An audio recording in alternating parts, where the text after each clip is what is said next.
If you want to crown them, then crown their ass. But they are who we thought they were. Hey, now a woman that got a job walk, with security. Am I right or wrong? You know what I'm saying? Amen. You're just a flightless bird. Just because someone will have sex with you, that they want to be with you. People don't even want to engage with black women because that attitude is very rough. Green, I'm so tired of being alone. I'm so tired on my own. So many women are so tired of being alone. And it is written all over your face. You don't have to say a word. All these German shepherds.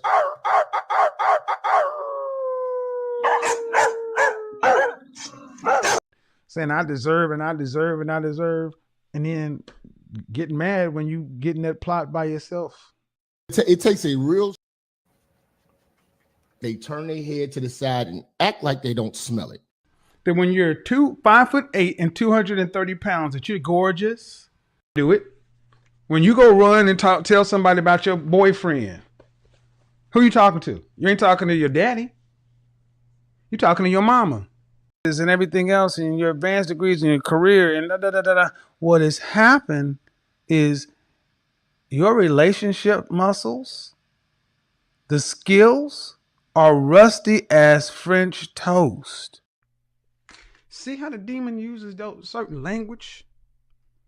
Speaks many different ways, but you gotta stay focused. 21212. We have an evening quick cook session. Excuse me. Classes in session for those who can't make the morning show. In the afternoon show, we got Plain Brown Rap in the building. Let's get it. A different video from all the other videos I've made. I felt like doing this one because I feel like my story needs to be told now. There are a lot of videos on here dealing with this subject, and I just want you guys to hear my story. So, to start at the beginning, and it was rather a hard time for me. I found out that I was pregnant in 2011 with an ectopic pregnancy stuck in my left tube. And I didn't know I was pregnant until one night I woke up in excruciating pain. I've never felt that pain before in my life. And it scared me. And even after taking pain pills and trying to take a warm bath, it did not subside. Like that pain was just not going away. It scared me to the point where I was like, I told my sister, take me to the emergency room because I don't know what's going on. I was scared. So she was pregnant with an ectopic pregnancy, but she didn't know at the time. And she had to tell her sister to take her to the emergency room. So that's not a good sign. Where's the man? Well, she was just out here doing her thing. Well, that would explain the ectopic pregnancy. Why, Prince? Blockage of the fallopian tubes. We'll get there. Slow down. So trying to take a warm bath, it did not subside. Like that pain was just not going away. It scared me to the point where I was like, I told my sister, take me to the emergency room because I don't know what's going on. I was scared. She was scared. We got there. Was in the room for a long time. Doctor did tests, did the ultrasound and everything. And he came in and said, Miss Lewis, you're pregnant with an ectopic pregnancy and it's stuck in your left tube. When he told me that, it was like, what? When he told her that, she was like, what? He said, her womb is so polluted. I can't even have a fucking little baby with her. Ultrasound and everything. And he came in and said, Miss Lewis, you're pregnant with an ectopic pregnancy and it's stuck in your left tube. When he told me that, it was like, what? I had no clue. Like I wasn't trying to prevent it, but it was just weird to me hearing those words. Miss Lewis, you're pregnant. And it's an ectopic pregnancy. No, you can't keep it. You have to get rid of it. You have to treat it. Now, that was the lesson for today, was the ectopic pregnancy and how it occurs, why it occurs, what causes it, everything, not just, that. We found out what actually causes this. And the number one cause of ectopic pregnancy, which is the blockage of the fallopian tubes, is usually caused by chlamydia and gonorrhea. That's the main cause. Then everything else that we talk about. And the only way to treat it is through a number of things. You can either elect to have surgery to remove the Now, when you have that type of pregnancy, you cannot, have a baby. dividing cells. I don't want to call it a fetus because it's not a fetus at this time. Or you can either have the tube removed, or you can have what is called methotrexate, and you take shots, and it's supposed to kill the cells that are dividing. And you just basically go through this long, drawn out miscarriage for however long it would take to clear all of your levels, your HCG beta levels. And so when he's telling me all of these things, he said, your levels were high. This is how we were able to indicate that it was. And through the ultrasound, seeing that it was on the left is because if they are that high and you're only around 6 weeks, and I thought to myself, 6 weeks? Wow. 6 weeks and not even knowing you're pregnant? That's crazy. So what does that mean? That means you have a reckless box out here busting out raw, don't even know she's pregnant, plus done had this chlamydia and gonorrhea that then went and infected her fallopian tubes. Let's go. But he said, but basically when your levels are that high and you're that early along, that is either indication that you're having twins or you have an ectopic pregnancy. And I think my levels were very high. I can't say. This was way back in 2011. I don't really know. But I went through a long process. They first gave me 2 shots of methotrexate, 1 in each arm. And that left. Methotrexate is this shot that they give to the cancer patients. Let's go. A few side effects. Let me tell you, diarrhea, nausea. I was a little dizzy at times, but it wasn't severe. And cramping, abdominal pain. And it got worse after I got the medicine. And it was to the point where I was laying up in bed one day just crying from the pain. And of course, you're expelling the blood, and it just never ends. And of course, week after week, I had a number of doctor visits to go get my levels checked to make sure the medication was working. There was one time I had so much severe pain that I thought that my tube had burst, and I went into the hospital again, and they said, well, the first set of medications, the first shot they gave me in my arm did not work, so we have to give you another dose. Oh my goodness. So she takes the cancer medication. It didn't work. Now she got to take more. This is crazy.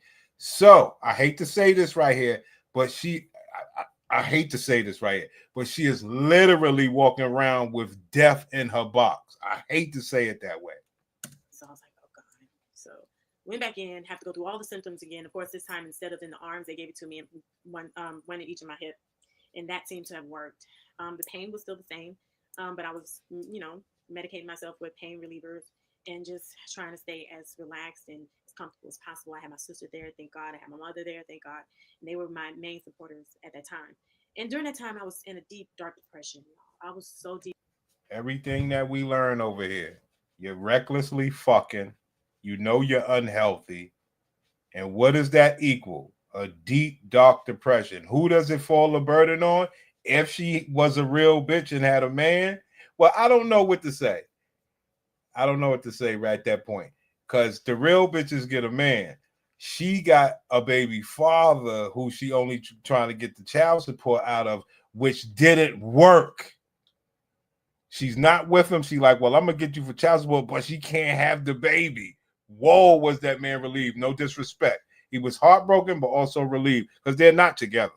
Deep into the depression, dealing with the problems me and my boyfriend at the time were having, dealing with the Hold on. Let's talk about it.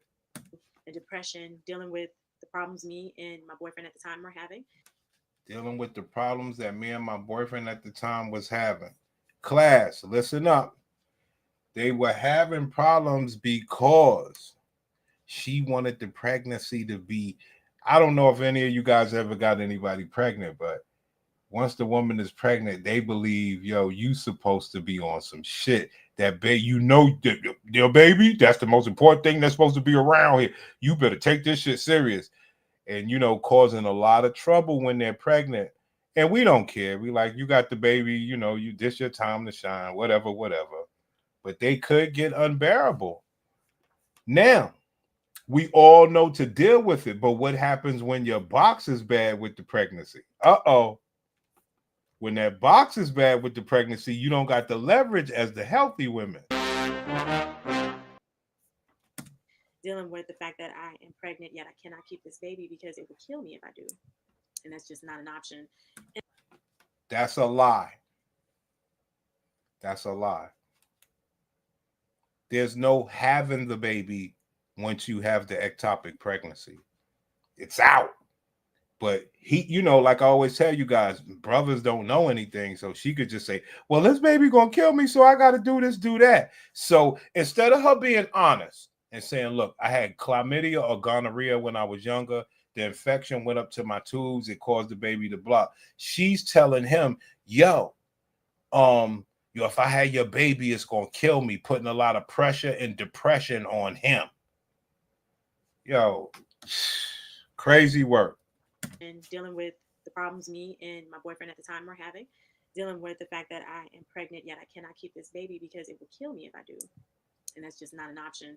And the fact that, you know, when you're pregnant and you're dealing with a long drawn out miscarriage, or even when you have a miscarriage, or you, you know, whatever the case may be, and you have to go to the doctor and you see other pregnant women and you see babies around you, it really, really sinks in deeper that you want this, but you can't have it at this time.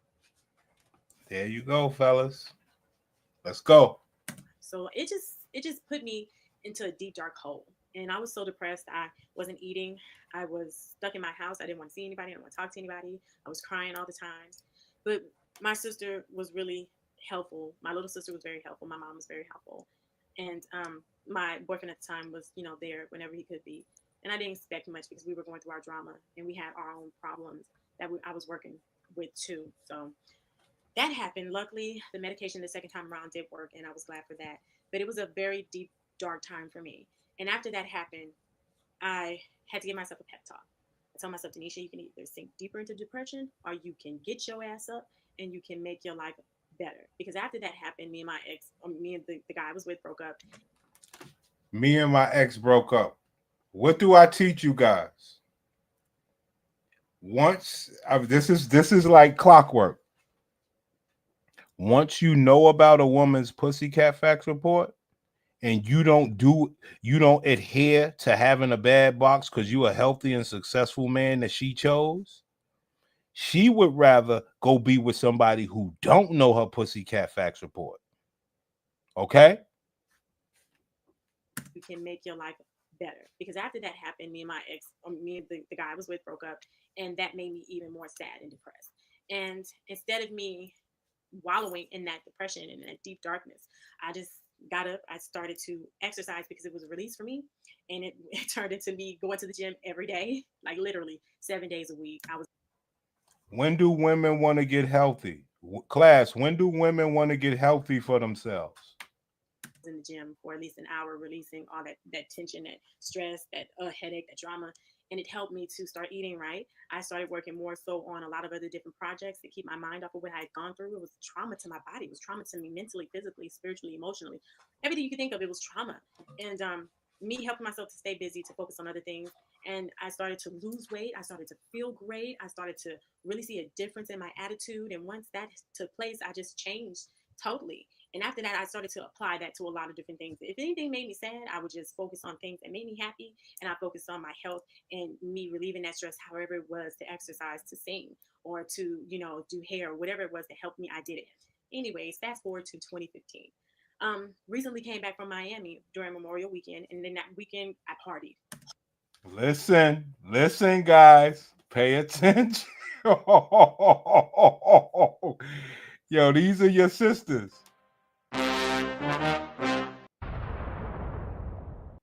These are your sisters. She said she went to Miami and she partied. Let's go. To, you know, do hair or whatever it was that helped me, I did it. Anyways, fast forward to 2015. Recently came back from Miami during Memorial Weekend, and then that weekend I partied hard. I was ripping and running the streets, drinking. We were all over the place. People were smoking around us. I mean, it was just really crazy. Now remember, guys, she said her box went bad. The boy left her. She took her health serious, and all of that stuff went out the window just for a vacation. Let's go. Drinking. We were all over the place. People were smoking around us. I mean, it was just really crazy. And I was nonstop. And it seemed like the day I came back, I noticed I didn't get my period. And my periods are regular. Ma'am.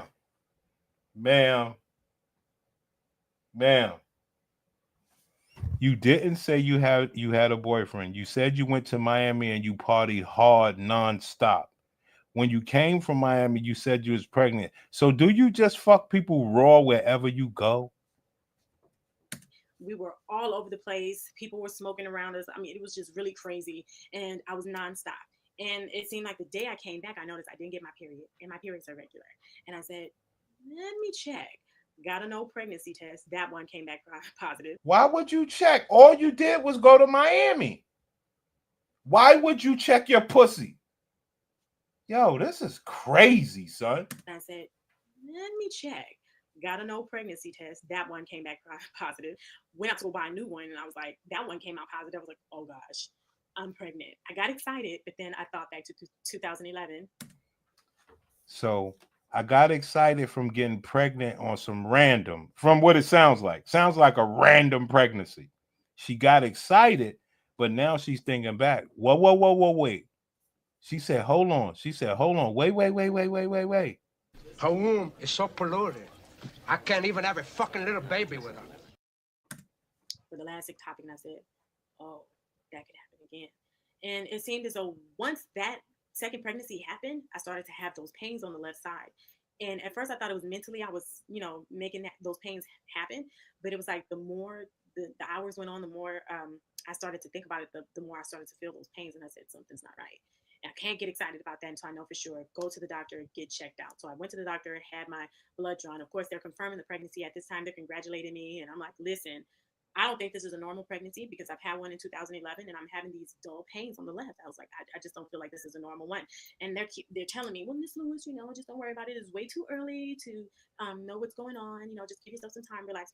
I'm like, look, I'm starting to bleed light and I'm still having these dull pains. Like, I don't know what else I could tell you to warn you of this. And they're like, it's way too early to know anything. You have to wait. So from that Wednesday, going in to have my levels checked, I went in again that Friday. And that Friday, my levels went from 760 to 1080. And I'm not, listen, it's an ectopic pregnancy. I really need to make sure this is something that is normal or if this is something that is the same as before. And they're like, well, it's still too soon. We're going to have you come in and check your levels again on Monday. So Monday comes, I check my levels again. This time my levels skyrocketed to well over 2,000. And at that time, they were like, okay, Miss Lewis, go to the emergency room, go get an ultrasound done.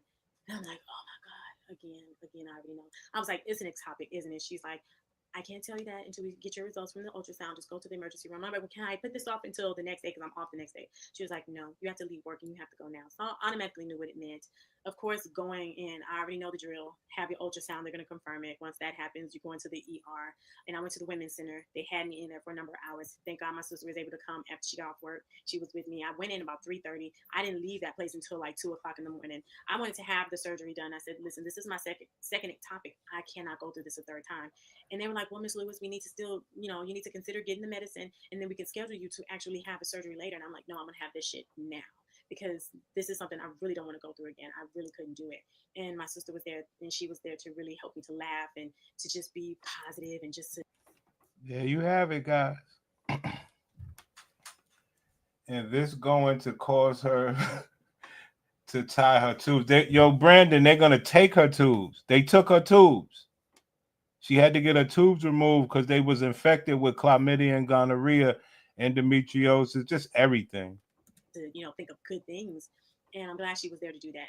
And so once I was able to get treated with the methotrexate, of course, I went ahead and opted to get the medicine because my doctor told me, Ms. Lewis, we want to go ahead and just start killing off the cells that are dividing so that you won't have an instant where it is continuing to divide and then your tube bursts. What was stuck in my tube was like 1.6 centimeters, which is early enough to catch it before it gives you severe pain and before it even causes any major damages. So I was thankful for that. So I went ahead and got the 2 shots in the hip. And I haven't had the pain that I had before. So this time around was a lot better. Dealing with the methotrexate, it was a lot better on my body. And I guess it's because my body has been through the trauma and it's been through the medication. But I didn't have any severe diarrhea. I didn't have it because my bladder was so full and then my bowel. And it's been a better journey from the last one. During this time, it has been hard. Like I said, going into the doctor's office and seeing pregnant women and seeing babies, cute little babies, it just tears my heart apart. It tears it up. And when I'm in that moment, I allow myself to cry. I allow myself to be upset or sad at the moment, but not for too long because I don't want to deny myself the release of crying because it can be a release. And I have my sisters to talk to and I have my mom to talk to and my friends to talk to. So that's another release. But I would tell myself in that moment, be angry if you need to, be sad if you need to, mourn the loss of this unborn child. But then I'll give myself a pep talk and I'll say, don't stay down in the dumps. because your life is going to get better. You're going to continue to do better, and you will be fruitful. You will eventually have a baby. Don't think on the negative things, think on the positive, because I still believe I'm going to be able to have a baby. After I had the last ectopic, I had a hysterogram done. I don't know if that's how you really say it, but the hysterogram is where they shoot the dye into your uterus, and you can see the dye going into your tubes. If one of your tubes are blocked, the dye will indicate that. My left tube was blocked after the first ectopic. The right tube, however, is normal. It's got a healthy passageway. So I still believe that once I have the surgery to get rid of this left tube that's caused me so many problems, I'll still have, a good chance on my right side. And even if God does not see fit for me to bear a child normally, I will be willing to do in vitro when I have money, or I would be willing to adopt, because I have so much love to give, and there are so many. There you go, guys. There you go. Brandon, you're a box investigator. You know what you know, brother. I vouch for you. None of your words are wrong, man. I just play the evidence for you so you can say, dang. So you can really see, like, nah, son, our black women are ruined. And I'm not even trying to be mean about it. I mean, brothers, only if you guys knew, this is an endless cycle. The younger women will be doing it next, and none of these women can really say anything to one another to where, like, yo, sis, you're gonna be fucked up. And the other women won't listen.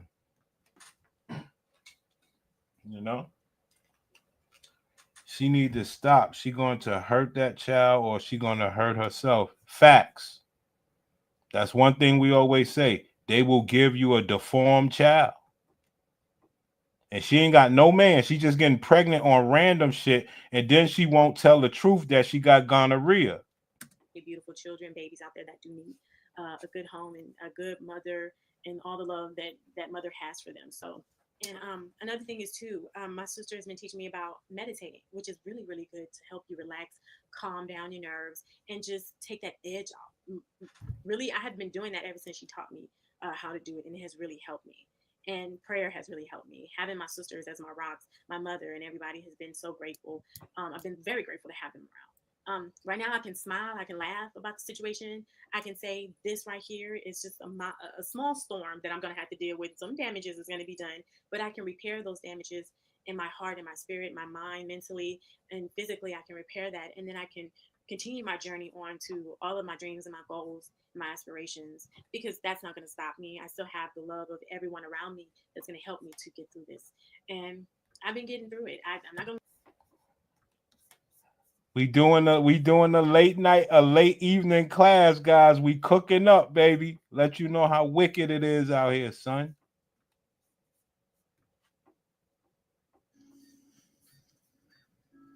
I just got out of surgery. My baby's right here. I'm so thankful to have him. Listen, this was trying to say that I had to go through. Sorry, guys. My stomach was just filling up with blood, and I just knew I was going to die. Let me explain. Hi, my name is Savannah McKee, and I'm hoping that other women can relate to my story. In 2020, I found out that I was pregnant, and then a couple weeks later, I found out that it was an ectopic pregnancy. I kept going to the doctors, and they were checking for the baby. They were checking the ultrasound. They did the top ultrasound. They went inside ultrasound, and they couldn't find the baby, so they didn't know exactly what happened, because what are they, HCG, one of those levels, when they take blood and they check to see if you are pregnant, were very high. And then they started dropping. So once they start dropping, they know, okay, something's happening. You're having a miscarriage. Once they found out that the baby was in the tube, the doctor was like, we're going to give you're a candidate for some type of medicine, something with the N. Very long word. You know how it is at the doctors. So I was like, okay, that didn't sit right with me. So I called my husband. I'm like, can you tell my husband what it is? Because my husband's very smart. And he was like, okay. So I called my husband. Your husband ain't that smart, honey. Your husband is not that smart. Man, your husband, he thought he was smart, but he didn't know that you wasn't. He didn't know your box wasn't worth a damn.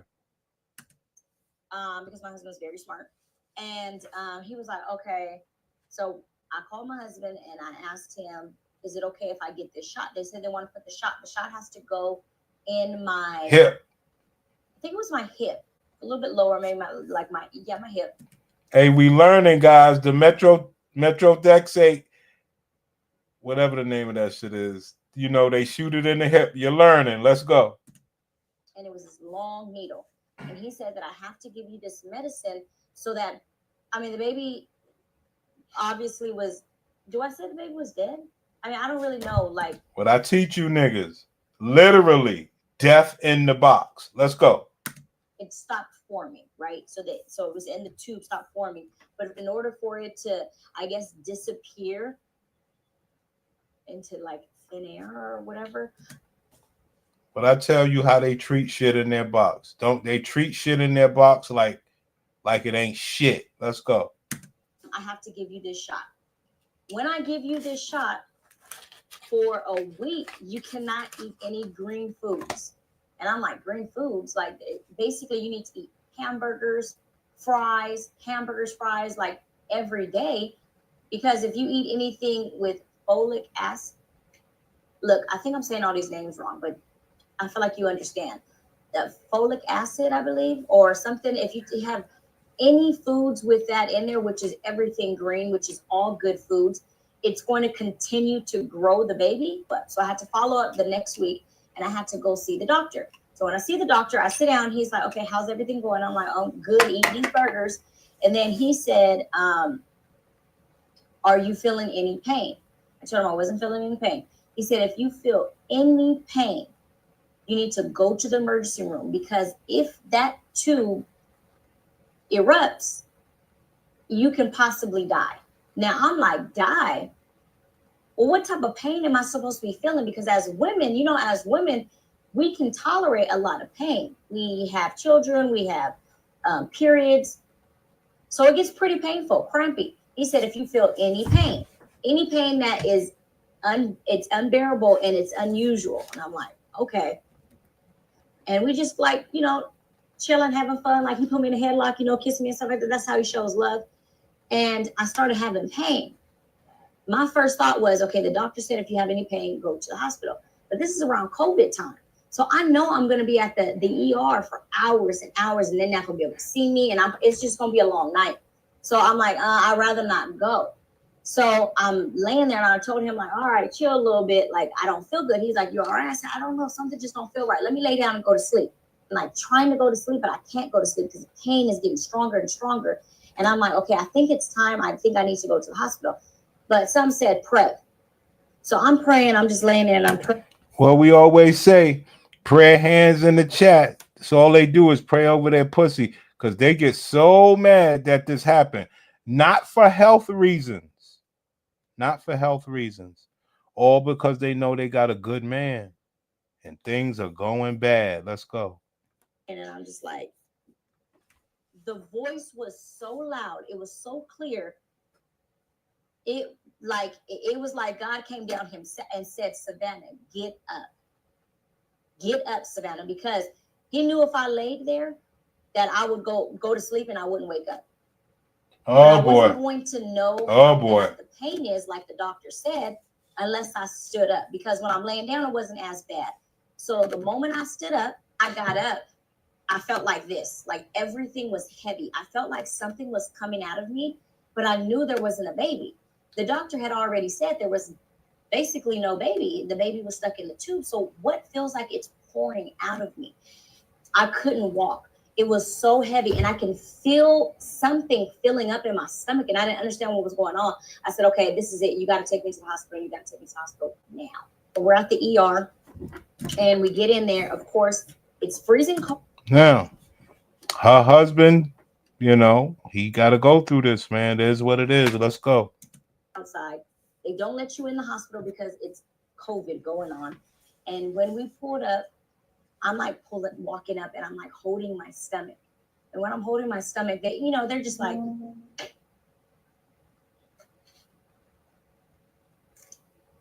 and how do you spell your name? Have you been here before? Gave me a wheelchair because I couldn't walk. So I couldn't walk. I'm sitting in the wheelchair. My husband's sitting next to me. He's sitting here on his phone playing Words with Friends. It's like, broop, broop, broop. That's all I can hear. Everything else around me, I can't hear but him playing that phone. And I turned to him and I looked at him and I told him, I'm about to die. I can. Is that right or is that wrong? Now, how do you think that man felt? It's fucked up, man. Too young for this shit. I feel like I'm about to die. Oh my God, I've never cried on him. Uh-oh. Okay. That's right. That's the real woman I know, the ones that show real woman emotion. It's the only woman I care about. I feel like I'm about to die. Unfortunately, her box is already dead, but it is what it is. Somebody got to care. I've never cried on him. Okay, so men, they don't really have any expression. He kind of just still was playing on his phone and he just kind of like looked up at me. So a couple minutes went by and I told him, you could just go home because I don't know how long I'm going to be here. And he was very tired. I know he was tired. Right now it's about 11 o'clock. It started about 10. It's about 11 o'clock now. And he waited a little bit. They came out, they got me, they took me to the back and she started doing an ultrasound on me. I could not even get onto the bed because when I was getting onto the bed, I promise you, it felt like everything inside my body was coming out of me. It was pouring out of me. I had blood going all down my leg. It was so much blood. You would pass out from the blood. I'm trying to get onto the bed. The lady had to help me get onto the bed. And when she helped. Dang. That poor man. That poor man. That poor man. That poor man. Get onto the bed. She pulled everything up, but she was like, I have to go from the inside to see. She's looking, and I'm watching her on her little computer, and she just clicking, and I'm looking at her face, trying to detect, like, telepathically. Is that how you say it? And from what I know, I guess the ultrasound techs are not supposed to say anything unless the doctor says so. That's so right. I'm staring at her like, am I dying? Like, what's going on? Then she said, you have to go to the bathroom, huh? Because I can't really see too much because I guess when you're pregnant and then like you got to go pee, your bladder fills up. I go to the bathroom, she checks again, and then she has this look on her face, but she's trying to keep it cool. Now I'm scared. Once I got a room, I get in there and I just feel like something is weird and nobody wants to say anything. So I'm just laying in this bed all alone. My husband went home. On top of that, he couldn't come in anyways because it was COVID time. So I'm laying in the bed. The doctor comes in, and when I tell you he had this scared look on his face, like, how are you looking scared and you're the doctor? He said, what we saw on the ultrasound is a lot of liquid. There was a lot of liquid going on. And in my head, I'm like, okay, like, so I'm just looking at him like, what does that mean? He said, it's so much liquid, but the liquid is blood.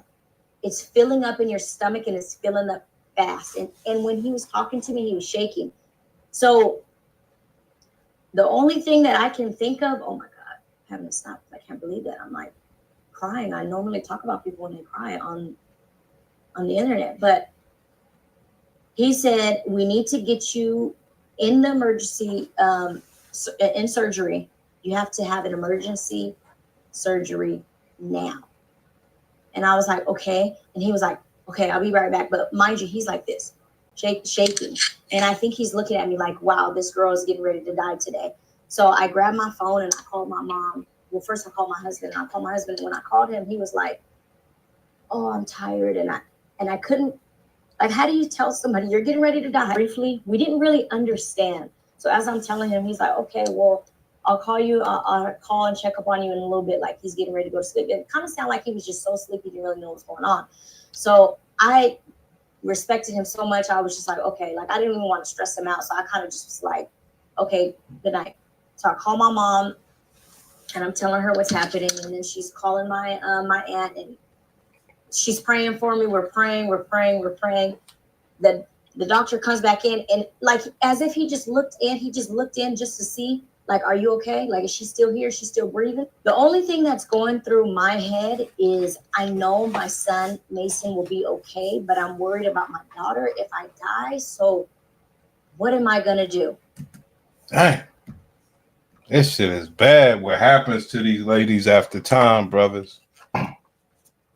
Just imagine that if that happened and the woman only had one kid and that's the only kid. So with all these women doing stuff and that child can be your only child. Yes. And that I would say that you said it in a nice way. A lot of these women ain't got no babies. Okay.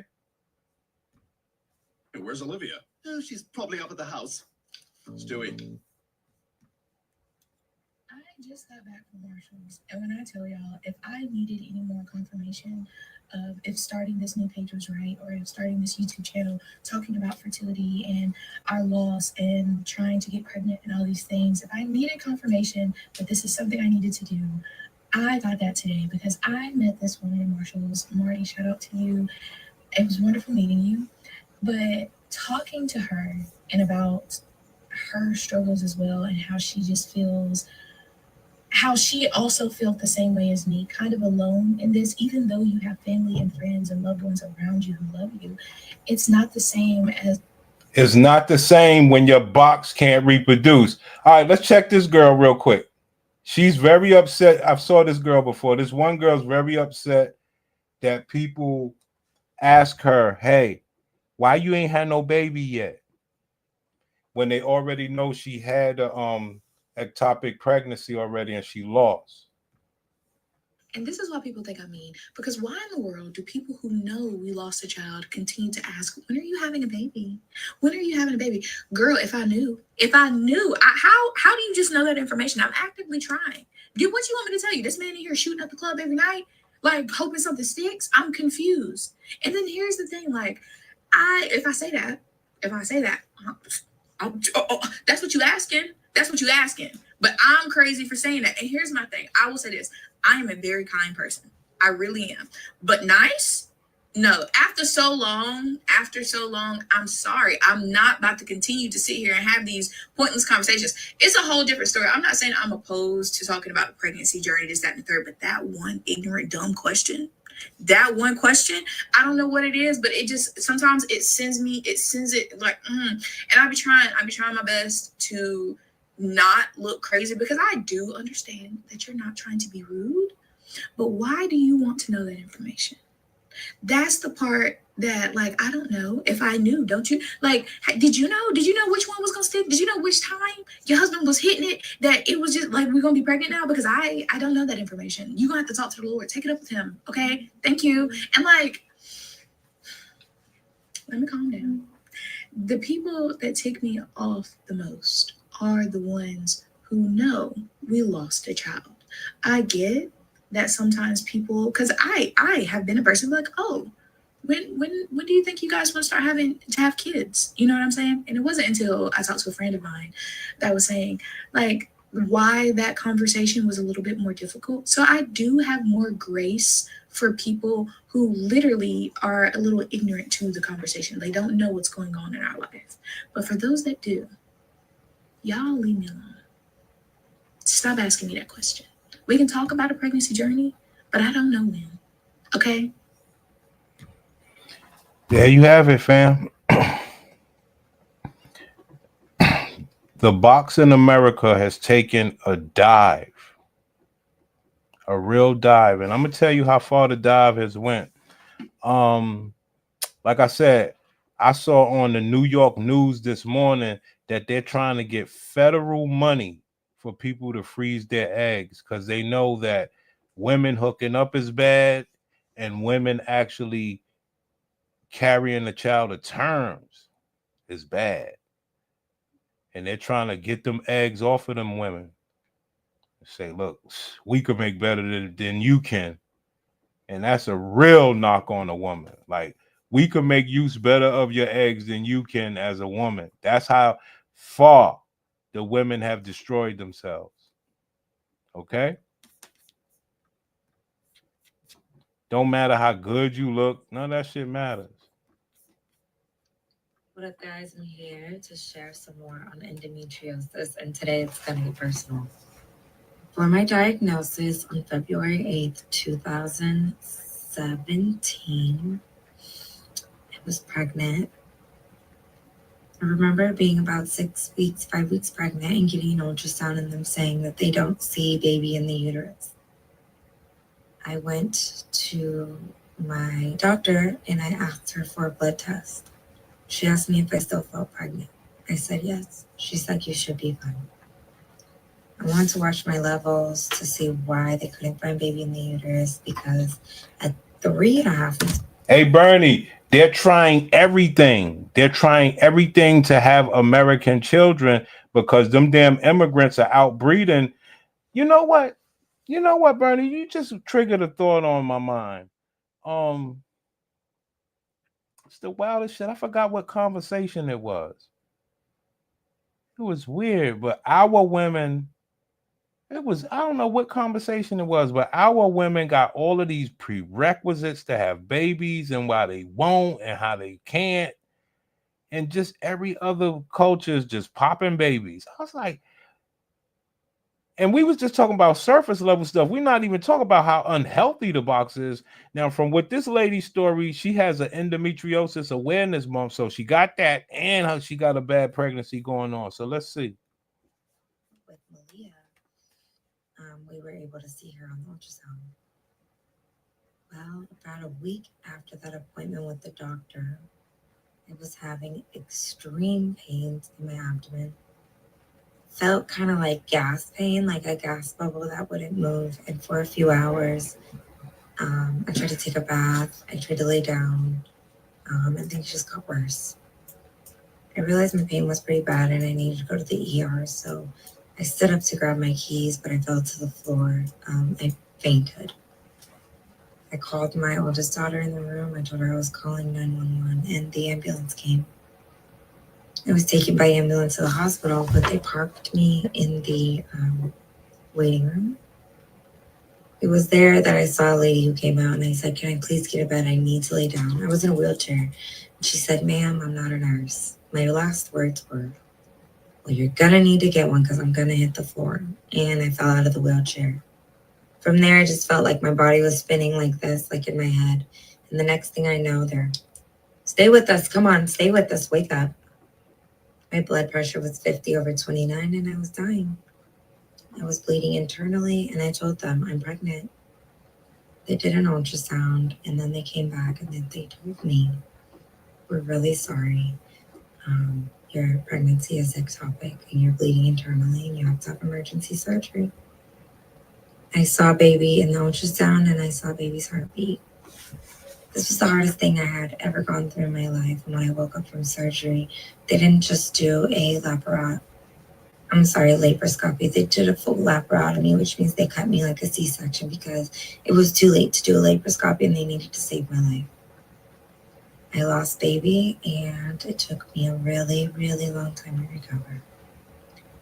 This was the beginning of my journey of getting a diagnosis for endometriosis.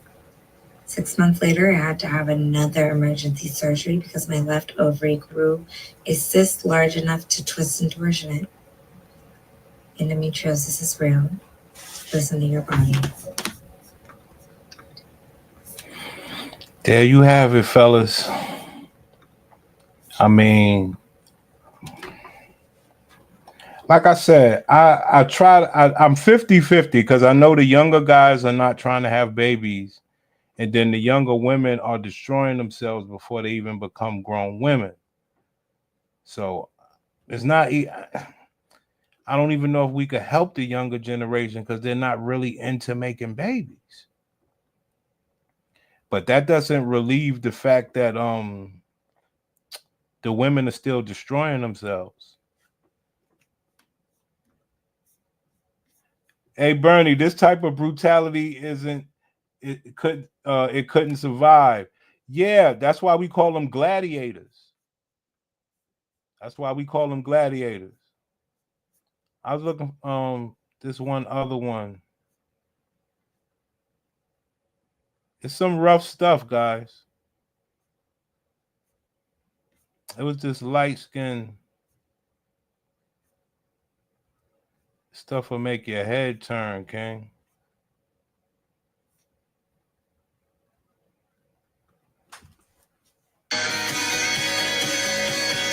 Sorry about that. Why are doctors not compassionate anymore? And if there is something, it's hope for you. It's not fair to the patient. It just hurts the baby. Questions I want to ask. Hold on, fam. Sorry about that. I gotta refresh. I was looking for this other light-skinned girl. I mean, all of these stories are brutal, Bernie. That's why I told you it's heartbreaking. I could basically play any of these and it'll break your heart. This girl was pretty rough. Part 6 of the story time, but like before we get into it, like my hair, the hair color is tea, okay? The hair color is tea. Keep the gold, like that shit really look gold. It's tea, okay? But no, so anyway, so I wake up this one day and I'm having these like mild cramps and I'm just like, what the hell? And it's on my right side. I'm like, what the hell? It's on my right side and I'm just like, what is this? And me knowing that I just found out I'm pregnant, I'm just like, you know, why am I cramping like that? But then again, I feel like it's kind of normal because, you know, people do cramp. But it's starting to get worse. So I go to work. And before I could even go in the building, the cramps was like out of 10, out of 20. Okay? I was not feeling it no more. So I just decided to go to the ER because, I don't know, I was a little nervous. Something was just telling me something was wrong. Like something in my mind was telling me something was wrong. Even though I was telling myself nothing was wrong. Like, girl, you overthinking this. You tripping for real. Like, I really thought I was tripping, but I was not tripping. Like, that's how I know me and God like this, okay? He don't play about me. He gonna let me know when something ain't right. So I'm like, I need to go to the ER. I go and I tell my job, like, I can't be here today. I need to go to the ER. I am pregnant. This is the case. So they're like, okay, cool. I go to the ER. Boom, y'all. Straight like that. I get there. I tell them what's going on. Instantly, they take me to the back. They like, we're going to do an ultrasound on you. So they do a vaginal ultrasound instead of the one that's on your actual stomach. Because one, I was still too early for them to even see it. If they was to do it over my stomach, so they did a vaginal one. I'm expecting this lady to say, like, oh, no, there's your little baby. It's okay. Everything's fine. The lady didn't say shit. When I tell you this lady did not say a peep, a word the whole time she did this ultrasound, she didn't say nothing to me. And it was like the most awkwardest, like, silent, because I had just asked her, I'm like, am I just tripping? Like, because I was spotting also. I forgot to say it. I was spotting. So I didn't know if that was normal for 7.5 weeks pregnant. Like, am I supposed to be spotting or no? So I asked her, I'm like, I'm spotting. Like, is this a problem? Is this something to be alarmed about? You know, I don't want to just be overdoing it, you know, stressing myself out for no reason. And she's like, yeah, you know, I understand. Everything's okay. We're just going to take a look. Da, da, da, da. So I'm expecting her to say something like, you know, no, girl, you ain't tripping. Like, you good. Like, it ain't nothing to trip about, you know? This lady ain't said shit. Not a word. Not nothing. So she finally was like, okay, we're done. That's it. That's it. Like, okay, we're done. And she tells me, like, the nurse is going to take you back to the front, whatever. She don't say nothing about the test, nothing about the ultrasound. So I'm like, okay, I'm expecting, because she didn't say anything, that it's nothing wrong, you know, even though that doesn't even make sense. But I really did think nothing was wrong because she didn't say anything. Like, I feel like, girl, if something was wrong, you would have told me right then and there, you know? So the nurse wheeled me back to the front, and I'm sitting up there, and they tell me, like, my boyfriend can come sit with me. Here we go, Bernie. We got a boyfriend. It's worse than Vietnam from the waist down, but look good from the neck up. Facts. Here comes the boyfriend. The boyfriend got trapped. She called the boyfriend. She went to work. She had to go to the hospital. Now the boyfriend has entered the hospital. Let's go. So he comes and he sits in there, and we're just talking. He's asking me, like, what happened? Like, what they talk about, what's going on? And I'm just like, the lady ain't say shit. This lady ain't said a peep the whole time. So I don't really know. The nurse another lady ended up coming in. And she's like, I could just tell from her demeanor when she asked me, like, so did the nurse talk to you back there? No, she didn't. What's the tea? She instantly just told me, like, and granted, it's not their fault because I understand, like, they're just doing a job. But, like, she just bluntly said it, like, yep, this is what it is. You're having a topic. Like, it doesn't look like the baby's in your uterus. It's outside of the tube. And I'm just like, Like, she just threw the information on me. And granted, like I said, like, it's just their job. They're just supposed to inform me. They're not necessarily supposed to make me feel the best about it. Ma'am. You bitches are looking for sympathy for anything. You tough, be tough. Don't try to look for sympathy now. It could have been I was just like, damn, like, what? I just thought I was having a baby, and now I found out the baby is basically about to die because there's no way to save an ectopic pregnancy. There's no way to, like, remove the baby and put it where it's supposed to be. Like, once that baby is fertilized and, like, it latches onto what it latches on, what is supposed to be the lining of your uterus, is there. Like, that's where the baby is. So the fact that the baby was still in my tube, it just wasn't nothing that the doctors or anybody could do about it. And because I was so far along in that to have an ectopic, my tube was on the verge of bursting. It had already burst, but it didn't burst, like, fully. So that's why I was having that spotting. It wasn't, like, actually a period or anything. It was spotting because any day now my tube is going to erupt. And, yeah, that's a life-threatening, like, situation, y'all. Y'all don't even know. So I was just telling this story to share awareness of ectopic pregnancies. And yeah, if y'all had an ectopic, well, I'm just talking about something, but if y'all had an ectopic pregnancy or know somebody that had an ectopic pregnancy and y'all comfortable sharing the story, drop that story for me in the comments because I want to know other people. It's rough out there, son. You saw what that man went through? That player had to go sit through that. Was that crazy? Is on the date that I had my ectopic pregnancy surgery, the exact same date. Even things like the weather and there being severe snow on that day was the exact same. There was, that bit to me was crazy because I was like, there's no way this is a coincidence. There's something in this. So I actually thought God is replacing what was taken 5 years ago. And this is why it's happening the exact same 5 years later. So because of the situation that happened 5 years ago, I knew that I was classed as a high-risk pregnancy, and anytime that I fell pregnant, I had to register myself with the early pregnancy unit and go and just to be monitored to see what's happening. So I did that. I registered myself with the early pregnancy unit, and we had a scan booked for, so I think I registered myself on the Monday, which I believe was the 12th, maybe? Yeah, 12th of December, I think it was, when I registered myself for the hospital. It was a couple of days later. And then we had a scan booked for the 28th. So it was an earlier than usual scan. However, on the 15th, which was a few days later, about 3 days later, I was getting ready to go to work and I noticed that I had some spotting / bleeding. Now, this is exactly what happened 5 years ago. I had some spotting / bleeding going on. Asked someone if it was normal. They said, you better just go to the doctor, just check. So I went to the doctor. She told me it was absolutely normal. It happens in early pregnancy. She never sent me for HCG tests, anything of that nature. So as a result of that, she missed the fact that I was actually having an ectopic pregnancy. And a few days later, I had the rupture.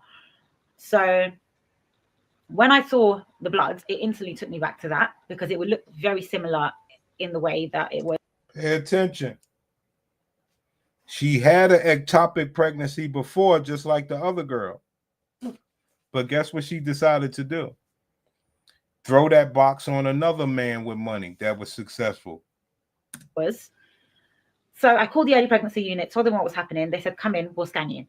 So I went in, they scanned me. Now, when I walked into this room, I didn't realize that I literally have some severe PTSD from the last situation. I think because the way it happened, it was so dramatic. It was so like, if you watch the video, you'll see what I mean. It was like so quick, the way everything happened.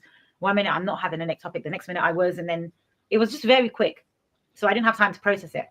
So I think because of the way it happened last time, when I walked into that room, saw the bed and the machine that they used to scan you, I just burst into tears because I was just having deja vu all over again. And yeah, I was scared. That's the truth. I was literally just scared of what they were going to say. So my husband was with me. He was looking at. Oh man, my husband was with me. I had a bad pregnancy before. I don't know if it was the same husband, but now, oh man. Screen. I couldn't look. I had my eyes closed. And she scanned me and she said, I can't see a pregnancy. I said, okay, what about my tube?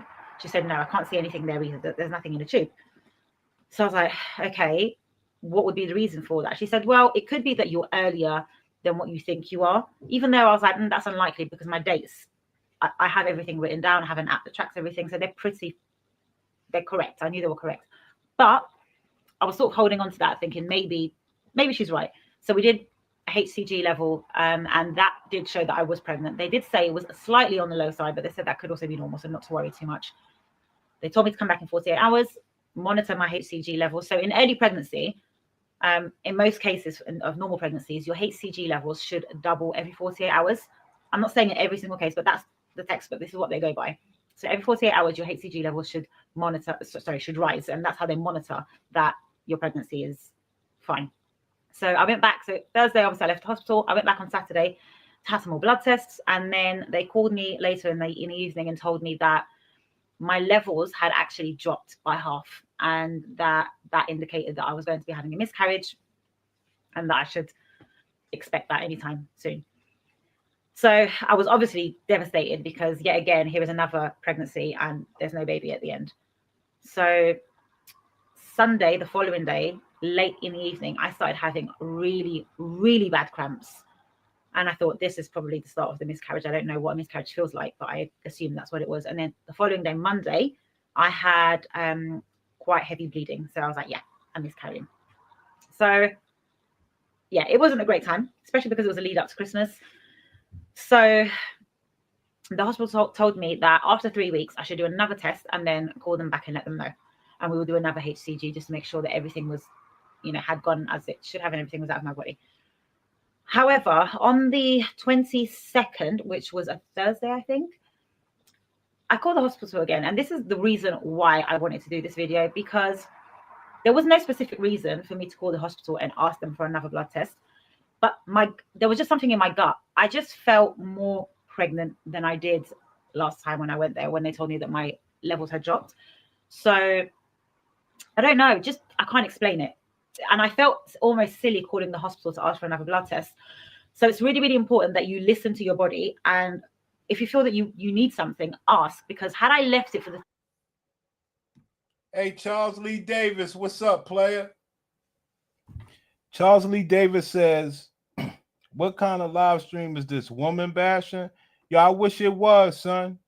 It's actually somebody taking responsibility over women's health, unlike you. You don't give a fuck if these bitches die. Somebody need to take care of these women. Medical history?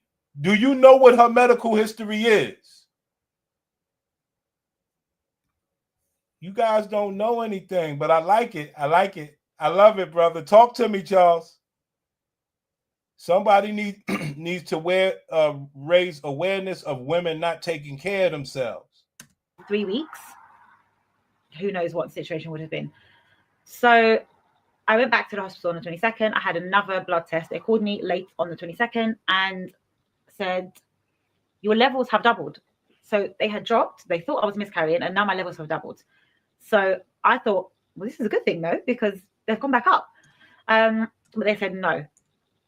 Slow rising HCG levels, especially if they're dropping and rising, can indicate that you're having an ectopic pregnancy.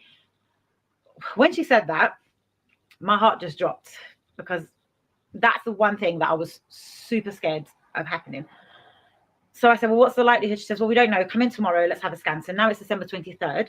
I've gone for a scan. Again, they can't see a baby anywhere. They have spoken to me about my options and potentially what will happen going forward.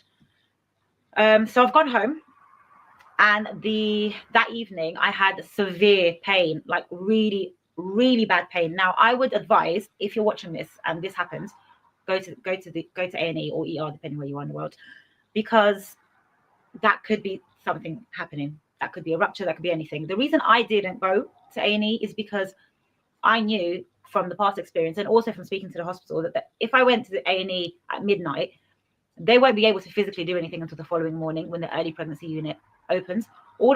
Yeah, Charles Lee Ray, it's rough, man. What's the point?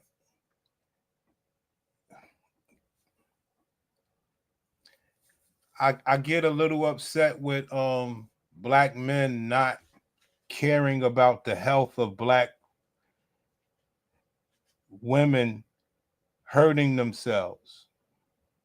You understand?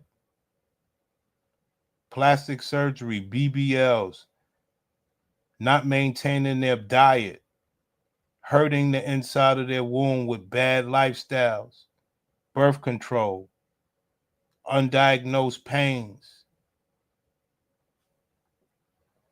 stuff that'll really show you that, look, in order for the community or any community to survive in America, that, hey, it starts with the woman's health. Now, can you talk to these women about this is the question. Or would you allow women to continuously fleece men what you call health conditions, but you know nothing about them? You don't know how they get them, what causes it. You know nothing about it. But we can always have the conversation. Don't you see the title? Class is in session. I don't find this caring at all. You're supposed to be uplifting her. I am uplifting her. That's what I'm doing, Charles. Watch this. Watch this one, Charles.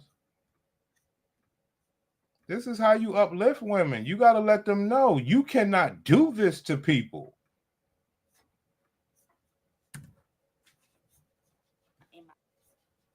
And didn't realize it, and so I woke up choking and like laying in my own body. You can't do this to people, Charles.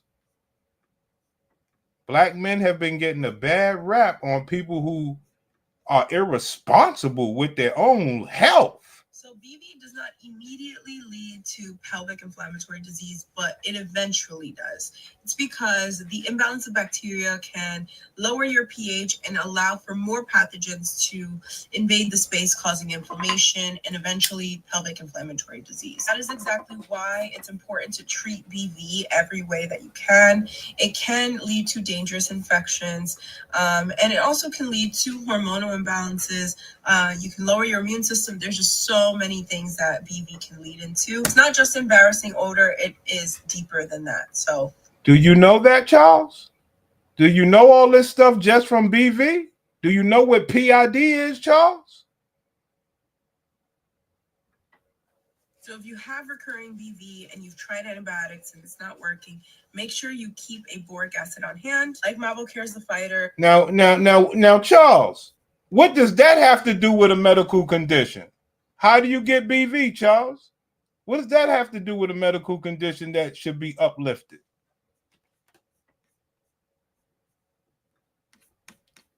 This is class, Charles. I'm not against you, brother. I'm here to educate. I appreciate you talking to me. Charles. It's just so rough that it's things that you need to understand. It's not about knocking. Somebody needs to help these women because it is worse than you could imagine. You know? And one thing that I don't like about men is they'll just let women, they don't care about a woman's health. I don't do that. Matter of fact, I can't do that.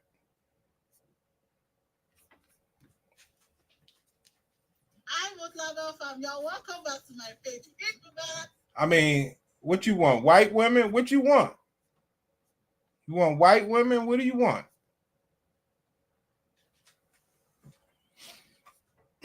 Because you got to understand what's happening to your community. PID stands for pelvic inflammatory disease, and it's caused by sexually transmitted infections like gonorrhea or chlamydia. Other infections like bacterial vaginosis can also cause PID. although bacterial vaginosis. Charles, you uplift this. PID stands for pelvic inflammatory disease, and it's caused by sexually transmitted infections like gonorrhea or chlamydia. Charles, you uplift that, Charles. You try to uplift that, Charles. That women are running around here giving you chlamydia and gonorrhea. Not like that, though. Chlamydia and gonorrhea leads to a condition that causes pelvic inflammatory disease. What does that do?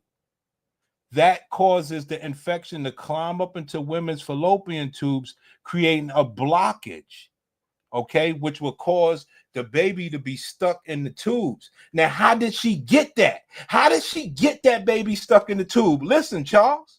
PID stands for pelvic inflammatory disease, and it's caused by sexually transmitted infections like gonorrhea or chlamydia. Charles, she got her fallopian tubes blocked because of chlamydia and gonorrhea, but she didn't tell the man that got her pregnant that, Charles. What are you uplifting? Disease, and it's caused by sexually transmitted infections like gonorrhea or chlamydia. Other infections like bacterial vaginosis can also cause PID, although bacterial vaginosis is not. Hey, Mr. Burns. Mr. Burns, let me read this comment here. Are we helping? Are we helping, or are we putting them down? Charles said, we don't know that. I teach class every day, Charles, just not in the evening. I know it. You don't. The women know it. You don't. And that's why I'm here, to educate men, so that if you do have a woman, you know how to understand her and help her and care for her. But most importantly, she can't walk around with this chlamydia and this gonorrhea blocking her fallopian tubes, fucking up your mental health of having miscarriages and all sorts of things, and men don't know about it. They spend all their lives trying to be successful and trying to be a provider. And once that happens, they pick the woman thinking she is wholesome. And he has to deal with heartbreak and heartache. But you don't give a fuck about that, right? PID stands for pelvic inflammatory disease, and it's caused by sexually transmitted infections like gonorrhea or chlamydia. Other infections like bacterial vaginosis can also cause PID. What did I just teach you in the video before this, Charles? Bacteria vaginosis, Charles. So it's a multitude of things, Charles. It's a multitude, player. You understand me? This is not some sort of game. This is what's been killing black men. PID stands for pelvic inflammatory disease, and it's caused by sexually transmitted infections like gonorrhea or. Player, Charles, you didn't just say that, Charles. Charles, you didn't just say that.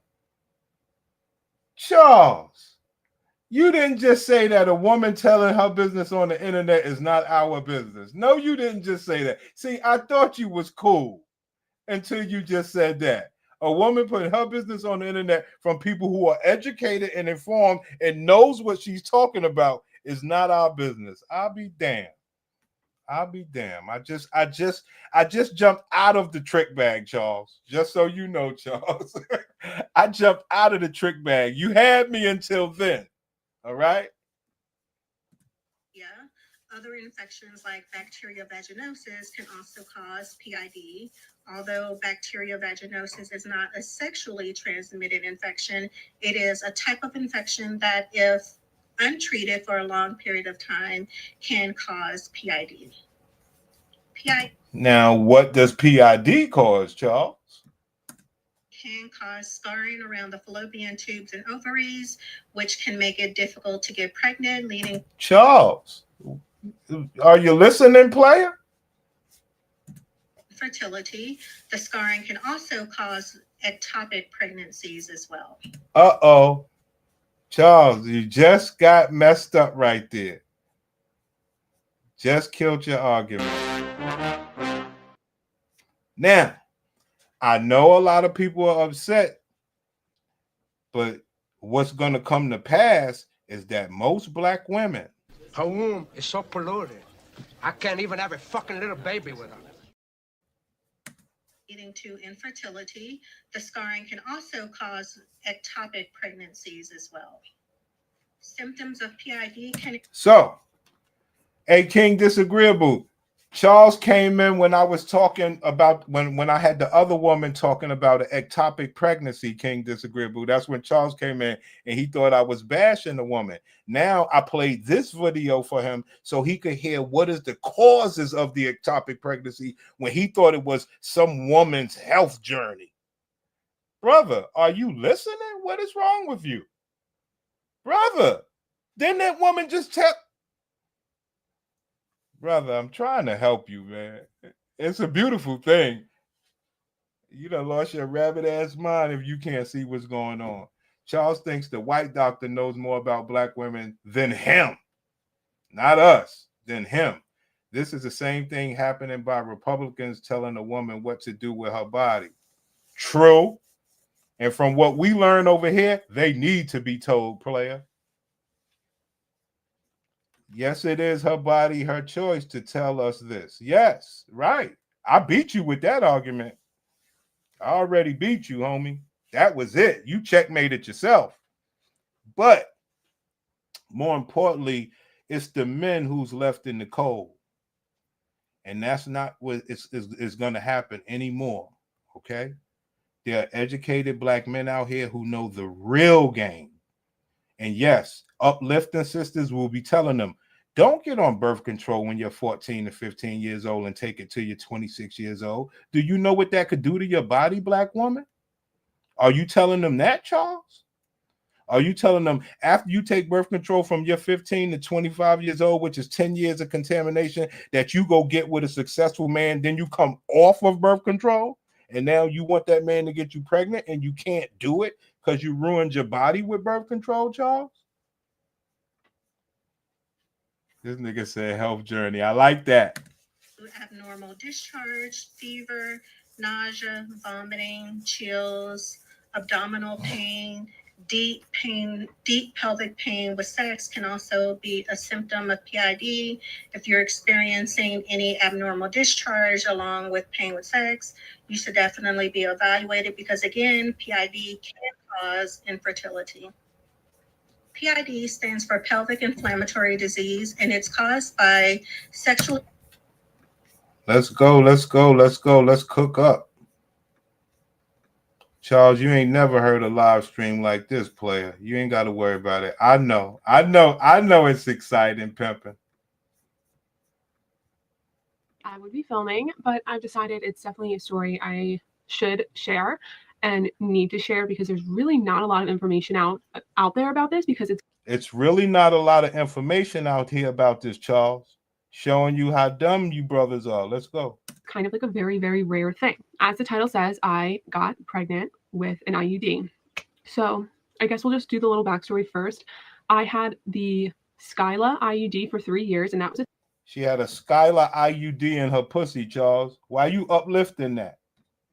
3-year IUD, and I don't think that's on the market anymore unless they just kind of like renamed it. So I got that out 2 years ago because it was just time to get it out, and you get it replaced every certain amount of years depending on the brand. So 2 years ago I got a new one put in, and I'm not going to say the name of that for... So she had one IUD for 3 years, Charles, and she took it out, Charles. She took it out and put another one in, Charles. You wouldn't want to protect her from that, Charles? You're a horrible person, dog. Legal purposes, I guess. And also, I just want to preface this video by saying I'm not a doctor or any sort of medical professional. This is just my story that I want to share with you guys. So take all of this with a grain of salt. It's just my story that I wanted to share. So 2 years ago, I got a new IUD put in. This nigga said this is intrusive to women's health. I'm going to have to delete that comment, Charles. You got to talk a little nicer than that. And, you know, it was all fine. My body was completely adjusted to it since I had one already for 3 years. So it was fine. I've never had any problems with it. So every month, basically, my period got shorter and shorter and shorter. So it was really on like a 4-day thing, but it was very light those 4 days. So it was like almost like nothing at all. So in April, I got my normal 4-day period, and then May came and I didn't get it. But I felt very hormonal, like my boobs really hurt. That was my first symptom. Like they really hurt, like as if I was PMSing going to get my period. But that week came and went, and I used the Clue app to track my cycle and just all my symptoms. And I tracked like, oh, like it should be coming, and it never came. So I kind of just chalked it up to like stress of finals and whatever. And I was like, all right, it'll come whenever. And I just figured I missed it because I was like really getting the lightest periods ever. So I just kind of figured I skipped a month.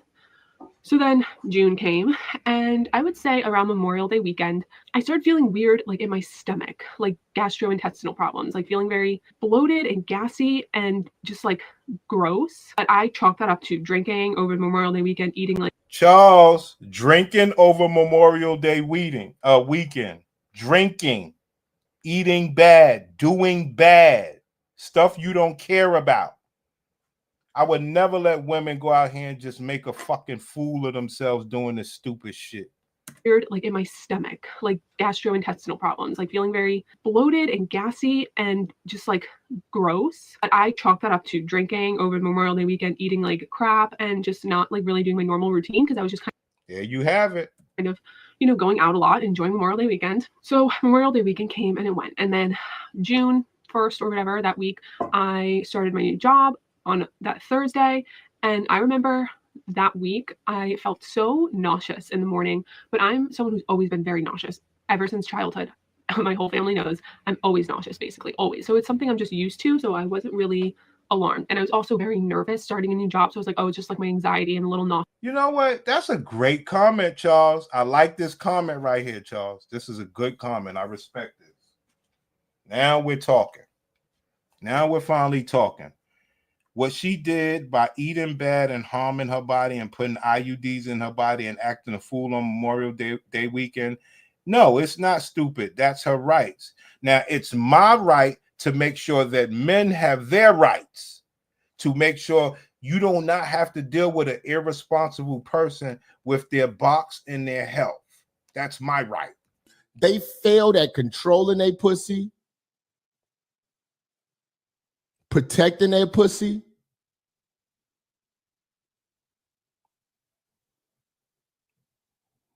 and even maintaining and cleansing their pussy.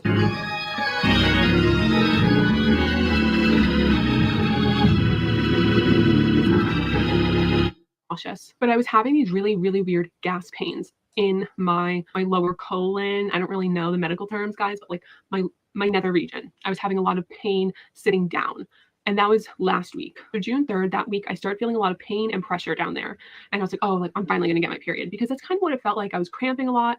The only symptom I had that was not like my period was the pain in my.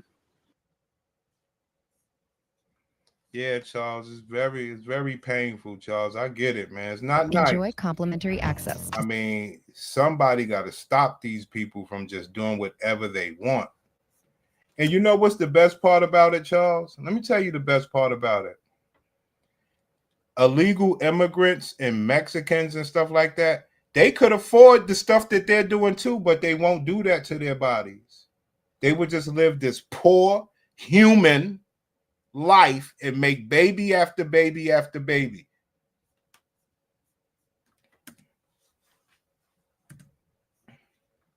I can't even believe I'm talking about this online, but I have to tell you. I can't believe I'm talking about this online, but I have to tell you. Why, Charles? Because she wants us to bring awareness to help other women, Charles. Where's your head at? So the pain back there, like when I sat down, it just hurt. When I went to the bathroom, it hurt like very bad. And on Wednesday, the 5th, I remember I ran to the train that day after work, and I got in the train and I was so bloated, like unlike any sort of bloating I've ever had. I get bloated, whatever. And I was like, oh, I must be getting my period because I'm so bloated. But I looked up like pregnancy with IUD, like all like how rare it is. It's an under a 1% chance that you could get pregnant with an IUD. Now, Charles, here's a question, Charles. I finally got a question for you, Charles. Why did she get pregnant with an IUD? Charles, why did she get pregnant with an IUD inserted in her box? Please, could you answer that? Then I know we're having fun. Because you said uplift. Why did she get pregnant with an IUD? Matter of fact, anybody answer it. Why did this woman get pregnant with an IUD inserted in her box? Anybody can answer. Under a 1% chance, very small chance. So I was like, okay, I must be getting my period. The 6th was a Thursday. I went out to dinner with my friends that night, and I told them, I was like, guys, like, I really think I might be pregnant. Like, I really feel like I feel bloated. My boobs hurt. You know, I have this pain in my rear and my front, like all this pressure. And my That's a fair answer, Charles. So let me ask the question a different way. With her body and her choice, what is the most likely way that she could have gotten pregnant with an IUD inserted in her body? My friend Martina, who's a mom, was like, well, take a pregnancy test, like just find out. And I was like, oh, but there's no way. And she's like, well, you really should just do it. I was like, yeah, I guess you're right. So Friday morning, I text Jesse on my way to work. I'm like, by the way, I think I'm pregnant. Like, what a way to tell someone. But in my head, I was like, there's no way I am. I have an IUD. She texts her man, by the way, I think I'm pregnant. What a way to text someone. Don't give a damn about the man's feelings. Let's go. So it's kind of almost just like joking around because I didn't think I was. So I went to Walgreens before work, got a pregnancy test, and I was like, all right, I just have to take this. So I got to work really early that day. So I went to the bathroom and I took it and I put it down like on the little toilet paper thing. But it was flipped over. I didn't realize like that it was flipped over. I'm shaking. I was so. Okay. She understand. This is some wild shit. She don't want a baby. Facts. I agree with that. She just want the ability to make a baby. And I was like, oh my God. And not, oh my God, like, I can't believe I'm pregnant. Like, it was, oh my God, I have an IUD. This is really bad. Like, this is dangerous. So the second I see that, I call my doctor. I set up a doctor's appointment for that day for 3 o'clock. I call Jesse. I'm freaking out. I'm at work basically in tears. So I obviously had to leave work early. I was having. Now, you see what her body and her choice got her? Do you see what her body and her choice got her? Freaking out. No. Not freaking out just for fun, because she's really in trouble. This is health concerning. Something you don't care about, Charles. Having a complete mental breakdown. So I leave work. Then I went to my friend Martina's house just to kind of wait it out. She's a mom. She talked me down, talked me off the ledge because I was freaking out. She was freaking out with her right, her choice. And again, not because I was so scared I was pregnant, but because I have an IUD and it's very, very dangerous. There you go. Once you start putting unidentified flying objects and contaminating your body, bad things can happen. So finally 2 o'clock came around and I was like, you know what, I'm going to the doctor's and I'm just going to wait there. I can't wait any longer. So I get to the doctor's, I get in to see the doctor and the doctor comes in and she's like, so you think you're pregnant with an IUD? And I'm like, yep. So I tell her all the symptoms that I just told you guys and she does an ultrasound. And I guess the ultrasound when you're this, pregnant is the one that they put up you. I didn't know about that one. I thought it was just the stomach one, but no, they put the thing up you. And she said the IUD was in perfect condition, like perfectly. So it wasn't that the IUD fell out or anything like that. That was in perfect condition, but she couldn't see any pregnancy in my uterus, but she did see a lot of blood, she said. So she's like, you need to leave the doctor's office right now and go directly to X hospital. She sent me to a specific hospital because that's where she practices out of. So now, at this point, none of this is men. See, now you're making my point. None of this is men's problem. This is between her and her healthcare provider. That's where I disagree at. Remember, she said she called Jesse. Jesse is the man who got her pregnant. Okay, so she called Jesse. Now Jesse is very worried. See, Jesse is very worried about this woman. Like, yo, what's going on? Now Jesse got to go to the hospital. Let's go. Oh, she's like, you need to go there right now. And I was like, well, like, is this going to be done like ASAP? Like, because she told me this is an ectopic pregnancy. I don't see anything in your uterus. So you're either going to get a shot, which kind of absorbs the pregnancy, because if it's ectopic, that means it's growing on your fallopian tube. Well, it's growing outside of your uterus, which is really dangerous for you because it can cause internal bleeding. So, which it did cause. So she said, no, like it's going to happen today. You need to get there like right now. So I went to the hospital, I checked in, and within minutes I was seeing a doctor. Got blood work done, and then eventually they took me down. They did like a more thorough ultrasound. I was getting an ultrasound for, I want to say like 15 full minutes of them moving that thing around, trying to get to have surgery. The shot is not going to work. You're too far along.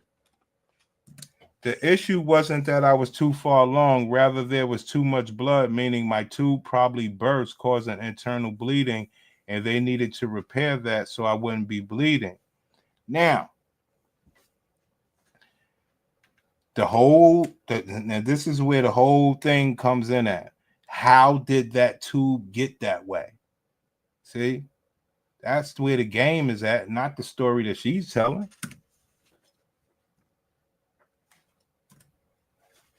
Hey guys, Sarah V has been goaded by the people, so we are here today to celebrate and prank them. To 7 weeks pregnant. So the amount of blood that they saw, they wanted to go in there and see what was going on because something had erupted. Hours later, I'm laying in the hospital bed in the PACU, which is the post-anesthesia recovery unit or something. I was laying in there in my bed with my nurse and Jesse and my family. What I tell you, Jesse had to go. What I tell you, Charles, Jesse is a good man. Jesse doesn't want to see anything happen to this woman, and he did not know something was going to go on like this. Jesse ran to the hospital. Let's go. In excruciating pain. I'm telling you, my stomach felt like it was going to explode. Like it felt like gas pains, which a lot of it probably was just gas, but it just felt like, because at this point I knew that I had like internal bleeding, I was just imagining just like blood like pooling in my uterus. So they take me to the operating room. I had never been under full anesthesia. You know, I was under whatever that anesthesia is when they take your wisdom teeth out. So much fluid, you guys, that they pumped into me. I had to go to the bathroom like every 3 minutes. I passed out. I had to interrupt this video to add in some extra. They put the thing over my mouth and they're like, think about being on a beach. Basically what they did is they make 3 incisions, as I said. They make an Yeah, it's rough, man. thing I remember from waking up. Then I remember waking up in the recovery room and I was like, I was really, really high on whatever anesthesia and I couldn't see anything because I know they didn't, but that's what it felt like. Like my abdominal muscles were not functioning. I could not stand up. I couldn't do anything. And then Wednesday, I felt better. I was moving around a lot more. So, yeah. So, you know, if people will ever understand the pain that men go through when we have to care, we have to do the caring for women after certain conditions happen over everything that we thought was good. And these are the tricks and the traps that men get placed in, but then never get the credit for being a caring man, not leaving, being a saint, and men's heart pouring out for. Listen, Charles, all of our hearts pour out for her. And that's what I want people to understand, that men's hearts pour out for women, and for them to always try to, disassociate themselves from men until something like this happens and you realize, no, Jesse was the man. Jesse was a saint all along. You understand? Now, let's turn the tables. What if Jesse had a miniature eggplant, right? What if Jesse had a miniature eggplant, right? And his miniature eggplant start peeing blood or whatever. His scrotum sac filled up with blood or some shit like that. And he got to go through all this with his private parts. Do you think she would be down? Oh, you sending hearts? Thanks, pimp. I received that, pimp. Peace. And then I went back to work Thursday, which that vlog is going to go up after this video. So when you see that and you see me acting weird as hell, that's why. Because I just had the surgery, now I'm going back to work. Basically, the whole point of this video is that it is possible to get pregnant on an IUD, which we all knew. We all know that's a possibility. But you're like, okay, they say it's like an under 1% chance because if they have to say that, like legally they have to say that. Well, no, girl, it does happen. I'm going to tell you, it does happen. And it was the most painful thing I've ever been through in my life. I haven't been through that many traumatic things, but that was definitely number one. Oh, I didn't even tell you what they had to do. So during the surgery, they found out it was my left fallopian tube was completely ruptured. They couldn't save it, so they had to remove the whole tube. So I now only have one fallopian tube, being my right one, which my doctor says probably won't affect my chances of getting pregnant in the future. Obviously, it makes it harder to get pregnant, right? Because you have only one tube in full operation, but it's not impossible to get pregnant. It just may take me a little longer. Then there you have it. Followed that up by saying, and since I got pregnant on an IUD, I'm obviously quite fertile, so it really shouldn't be a problem. I was like, oh, good. So that's my story. I obviously will not be getting an IUD ever again. And I don't want this to scare. What I tell you, I will never be getting an IUD again. What I tell you about that birth control, Charles? It ain't no good, man. And a lot of times when you go my body, my choice, you find out the hard way. Who is the recipient of burden? 9 times out of 10, it's the man. You know, 9 times out of 10, it's the man that's the recipient of the burden. And why do I say that? Because he should have a choice. He should have a choice to say, oh, I want 3 kids. I don't want to be stuck with you. You had a birth control in your body for 10 years. You could only possibly give me 1 child. Nah, I want 3. And he should be able to have his choice of getting a woman that's, you know, can have 3 children for him. He made enough money. He should be able to do that. Goddamn Mexicans do it and don't make no money. So it don't make sense of what these people will put successful men through when the damn poor people, or if you want to call them poor, where, you know, illegals and people that's not as successful can just have baby after baby. That's not right. Okay, so the choice is clearly wrong. If you're outnumbered, you know, by the, you know, immigrants or whatever the case is, that means that your people are not having babies. But why? That's the purpose of this channel. Okay? It's not about choice. It's about, sister, your health is on the line.